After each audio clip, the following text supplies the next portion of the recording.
Salve saudara-saudariku yang terkasih dalam Tuhan, aku bernama Stella Wijaya. Ini sebenarnya renungan pribadi aku. Aku lupa-lupa ingat, udah buat renungan ini apa belum ya? Tapi gak apa-apa, aku buat lagi aja. Kalau misalnya di post 2 kali apa gimana juga gak apa-apa. Judulnya Mempelai Allah. Aku pernah mimpi dulu banget ya. Suatu ketika aku lagi jalanan biasa di aspal gitu. Gak beberapa saat kemudian turunlah hujan rintik-rintik. Lalu kemudian cukup deras juga hujannya. Tidak hanya hujan yang membuat aku tidak nyaman dan merasa risih ataupun gak enak. Jalanan yang aku lalui itu menanjak terus menanjak. Aku jalan kaki gitu ya sendirian.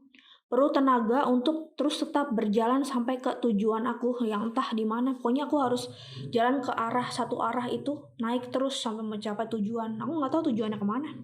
Di pinggir jalan aku melihat ada semacam tanaman warnanya keemasan begitu, bersinar emas-emas, glitter-glitter di sekitar tanaman itu. Warna keemasan. Tanaman ini bentuknya seperti yang kulihat yang suka dipajang di acara Natal yang warna merah hijau itu tuh, pohon yang biasa dijumpai saat perayaan Natal. Di mana-mana, bukan hanya di gereja ya. Aku ambil tanaman itu pas udah ada potnya gitu. Pas aku berjalan ragu-ragu aku taruh lagi. Nggak berapa lama aku jalan lagi, terus aku taruh lagi. Jadi aku agak bimbang antara iya apa enggak gitu. Setelah melewati perjalanan yang cukup panjang, akhirnya aku sampai di suatu tempat. Ternyata itu adalah sekolah kitab suci atau Alkitab ya. Aku dan teman aku nih, seorang perempuan yang tidak terlalu akrab, berdua lagi duduk di kursi kuliah nunggu. Keadaan aku masih bingung, nggak tahu apa-apa. Ini mau dibawa kemana nih acara selanjutnya? Tapi dengar-dengar sih ada acara pembukaan untuk menyambut kita, maksudnya para pelajar yang baru mulai belajar. Mau ada acara, ada pengumuman kata seseorang gitu. Sesuatu yang tidak kusangka-sangka ya.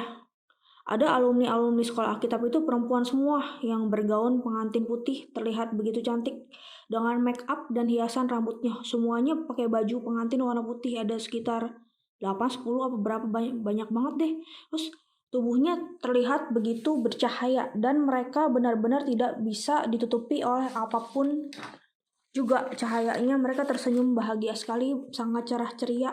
Lalu mereka membuat semacam suatu tarian penyambutan bagi kita nih katanya.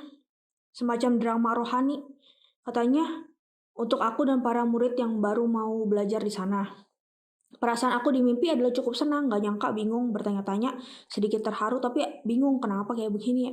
Soalnya baju aku dan teman aku itu terlihat lusuh gitu, kayak belum berproses sebagai mempelai Allah. Mereka udah siap, istilahnya mereka udah mempelai yang siap ya. Nah terus udah gitu, diantaranya ada yang aku kenal, ada 2 orang yang aku ingat tuh teman SMA aku dulu. Lah aku bingung, kok dia kan udah menikah ya satu orang itu, kok bisa jadi pengantin lagi apa gimana. Terus satu lagi kan udah, mohon maaf ya, pisah dari pasangannya gitu, setelah menikah pisah. Nah terus mereka kok jadi mempelainya Tuhan, aku pun bertanya-tanya. Nah renungan aku ini demikian ya, bukan hanya dari mimpi aku itu ya, maksudnya dari pribadi. Sebenarnya yang jadi faktanya mempelai Allah itu ada banyak, walaupun gak dilamar secara khusus. Jangan kamu kira kalau kamu misalnya pun udah dilamar sama Tuhan Yesus Kristus yang asli. Yang asli ya, bukan Tuhan Yesus yang palsu, karena ada roh Tuhan Yesus yang palsu juga, hati-hati. Kalau misalnya kamu udah dilamar pun oleh Tuhan Yesus, berarti bukan hanya kamu yang menjadi kekasih hatinya saja. Sudah banyak para santa yang jauh berbuat lebih banyak bagi Tuhan dan mempunyai kenangan mendalam tersendiri dengan Tuhan Yesusnya. Sepertinya hubungan mereka dengan Tuhan Yesusnya gak bisa diganggu gugat nih. Tuhan Yesus sendiri pernah bilang ke aku, seperti kamu gak bisa ninggalin malaikat Mikael, aku juga gak bisa ninggalin mereka lah, karena mereka karya-karya aku. Hal ini mungkin terdengar cukup amat menyakitkan, cukup dalam. Tuhan Yesus banyak ngasih ilfilnya ke aku juga. Sangat amat pahit, cukup sedih, sangat menyayat hati sekali. Tapi sekarang aku udah gak banyak stok air laut, mataku udah selaut gara-gara banyak hal nangisnya aku. Karena sifat sayang kita tuh yang berlebihan apa gimana itu ya, gak bisa memiliki cinta Tuhan. Karena Tuhan itu bukan untuk dikuasai oleh manusia satu orang siapapun juga gitu. Dan sifat Tuhan itu Kalau udah ngelamar seseorang sifatnya mendominasi, menguasai, nggak bisa mundur. Mau kayak gimana pun juga manusia bisa mundur kalau benar-benar nggak dibelain sepenuhnya dari faktor malaikat apa. Kalau berdasarkan keinginan pribadi manusia itu aja mau mundur, udah terima bilang iya jawabnya, yang mana bisa mundur kayak begitu. Nah, mempelai Allah itu ada banyak jika jumlahnya sedikit, misalnya di beberapa aja gitu ya. Bukan hanya soal sukacitanya atau kebahagiaannya aja atau senang-senang aja menjadi istri Tuhan. Sebenarnya bebannya itu sangat amat banyak karena tugasnya itu bukan hanya level kota, masyarakat. Beban perutusannya itu bisa sampai ke dunia dan banyak sekali hal-hal yang mungkin karya besar yang dilakukan. Seperti kan Tuhan Yesus sendiri kalau lagi menjalani semasa hidupnya ketika hidup di dunia ini, masa inkarnasi ya kan, itu banyak sekali mengadakan tugas dan sebagainya. Nah kalau misalnya mempelai Allah itu sebagai bagian dari divisi-divisi yang lainnya gitu, dari banyak divisi Tuhan Yesusnya itu, kalau misalnya ada yang dilamar yang ada mempunyai tempat tersendiri di hati Tuhan, cinta kasih Tuhan gitu ya. Nah itu tanggung jawabnya, bebannya jadi beban Tuhan tersebar. Jadi setidaknya beban Tuhan jadi lebih ringan. Jadi nggak bakalan bisa mau kayak gimana juga menuntut jadi satu-satunya yang di hati Tuhan gitu, yang dikasih oleh Tuhan. Nah sekalinya juga kamu udah terpilih oleh Tuhan, kamu nggak akan bisa mundur. Tadi udah bilang ya. Tuhan Yesus sebenarnya sudah sangat tidak sabar untuk memasuki perjamuan kawin anak domba di surga, tapi itu banyak mempelainya yang tidak sadar untuk bersiap-siap dan tidak membawa pelitanya. Dan kalau misalnya mempelai itu membawa pelitanya, ada banyak yang kurang menjaganya agar tetap menyala. Orang-orang atau mempelai yang belum siap akan kedatangan Tuhan yang kedua kali bisa menghambat kinerja Tuhan, bahkan bisa diancam-ancam sama roh jahat atau bagaimana. Jadi akhirnya roh jahat malah yang lebih mendominasi atau lebih ada gimana ya, Tuhan Yesusnya jadi agak faktor mengalah. Banyak banget jadinya nilai dari mempelai manusia nih yang masih hidup, yang masih siap, yang masih hidup tapi belum siap, tapi bersiap-siap. Nilai mempelai Allah yang sangat amat bersiap-siap dengan serius itu sangat amat diperhitungkan karena karya-karyanya ke depannya, nilai kehidupan itu sangat amat tinggi. Banyak sekali roh, bukannya satu santai yang lainnya aja gitu, maksudnya roh manusia yang mohon maaf gak ada dapat kesempatan hidup di dunia ini, sangat amat berharap untuk hidup. Jadi orang yang banyak yang hidup udah sampai hidup di dunia ini malah masih belum, kalau misalnya kamu masih belum tahu tujuan hidup apa, kenapa diciptakan, ya itu mana bisa jadi mempelai Allah gimana yang sejati gitu ya. Tujuan hidup aja gak bisa karena nilai kehidupan rohani itu sangat amat tinggi untuk berkarya bagi Tuhan. Nah, kalau misalnya kamu sudah menyerahkan jiwa ragamu sepenuhnya melayani Tuhan Yesus, ada pergerakan di dunia roh seperti ikatan yang tidak terlihat yang menyatukan dirimu dengan Tuhan. Kalau misalnya kena percikan sedihnya aja udah bisa sedih banget. Jadi Tuhan seperti mau menanggung rasa kesedihannya juga, berbagi perasaan juga gitu ya.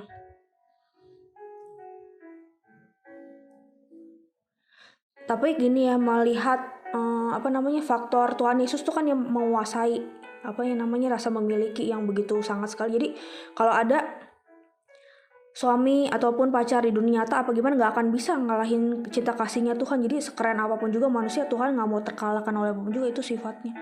Sifat manusia kan unik-unik, merupakan bagian dari cerminan sifat Allah juga. Tapi karena sifat Tuhan maha sempurna itu ada cemburu ilahinya juga. Hati-hati tuh kalau kayak begitu, bisa-bisa jangan sampai kena marahnya atau cemburu ilahinya tuh yang energi negatif kalau lagi berantem, kalau lagi sama pasangan, kalau lagi gitu ya. Nah inilah kompleksnya cinta kasih itu kan yang kurang bisa dimengerti manusia. Aku sih ngerti banget. Wanita yang menikah itu juga berpeluang untuk jadi mempelai Allah, walaupun yang selibat seakan mempunyai waktu dan lain-lain yang lebih total berkarya baginya. Karena cinta Tuhan itu kan kompleks, tidak bisa dipikir secara manusia, maksudnya berbeda antara cinta manusia ke manusia lainnya, walaupun cinta antara pasangan manusia itu begitu amat dalam. Kalau kamu masih mengandung cinta yang tidak bisa terbagi, maksudnya cintamu pada Tuhan sudah benar-benar berharap bahwa cinta Tuhan tidak bisa dibagi. Maksudnya hanya untuk kamu aja, seorang, kamu tidak bisa jadi mempelainya. Mempelai Allah itu akan terlihat dengan sendirinya apakah dia layak untuk menyandang gelar itu dan terpilih nanti di surga. Kata Pendeta Eka Dharma Putra, itu bapakku yang di surga divisi okultisme ya, berkata Kalau yang terpilih di surga itu bukan dari voting manusia supaya bisa terpilih, bukan dari saran atau banyak pendukung di dunia dan di surga. Ada unsur kehendak Tuhan dan kedaulatan Tuhan. Maka berusahalah bersiap-siap sebaik mungkin di dunia ini jika pada akhirnya kamu tidak menyatu dengan Tuhan secara figur kekasih hati. Jangan sampai nangis, meratap, menyesal, berlebihan, kayak bisa gagal. Ya siapa suruh sendiri nggak sadar, nggak bersiap-siap gimana. Takdir akan berbicara dengan sendirinya, ada unsur jodohnya dan faktor-faktor lainnya juga. Jalan terbaiknya adalah kamu belajar untuk menerima dengan ikhlas. Nah itu istilahnya ikhlas. Kan hubungan dengan Tuhan Yesus juga tidak akan berakhir masih dapat kasih agape Tuhan.